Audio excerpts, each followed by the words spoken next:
What's up, YouTube? This week's video is on the split entry. Split entry is a line that a lot of people aren't familiar with and they really don't train enough.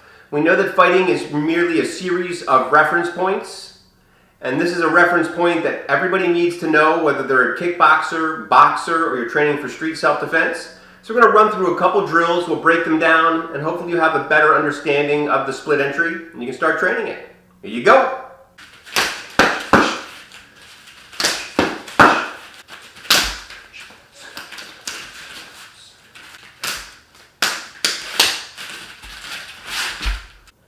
Okay, now you've seen some examples of the split entry. Again, split entry is simply a reference point. It's a commonly overlooked reference point in kickboxing, boxing, and on the street. So let me show you the series of reference points that occur with the arms. I can be two hands out, one hand in, one hand out, two hands in, one hand out, two hands out. They're the variety of reference points that you need to be skilled at. The one we're working today is one in, one out on this side, as well as one in, one out on that side. So the very first combination that we did, James punches with his lead. I check the rear barrier. Now this doesn't have to be a check. In boxing, I may slip and punch. As I enter here, it might be a finger jab, could be a palm, could be a vertical fist, could be a standard punch.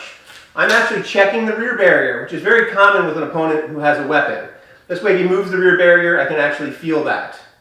When he withdraws this arm, I cut straight across that line and go cross, hook. That's my follow-up. So one more time. I slip, check the rear barrier, I throw my cross, I throw my hook. The second one we did, I intercept with the exact same entry. As he withdraws, which he would do if he threw a jab, I'm coming with the vertical elbow, downward elbow, I grab his head. I may headbutt here, I may not.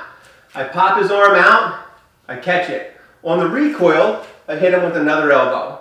Again, you can substitute headbutts for that. I'm going to run through it one more time. Intercept, he pulls it back. Elbow, elbow, I pop the head out on the recoil. He meets another elbow, and then we finish with the knee. Knee can go to the groin or the abdomen. Third combination, James punches. I trap it. Now I feel him fire that right barrier. I split entry over here. Limb destruction. Hit the arm. 2-on-1 tie-up. Now I do this at moderate speed, which you see on the video, just so I don't accidentally headbutt James here. This is nice to do with a helmet. I capture this. I use Filipino Dumad, which is a wrestling technique, where I get above his elbow and I move his body. Regardless of the size or strength of your opponent, if you get proximal to the elbow, you've got a tremendous amount of control. All I want to do is move his body and then capture his back. So take your time, work those three techniques, become more familiar with the reference point. I want to thank you guys for subscribing. Thank you for watching. Until next week, train hard, train smart, train for a lifetime.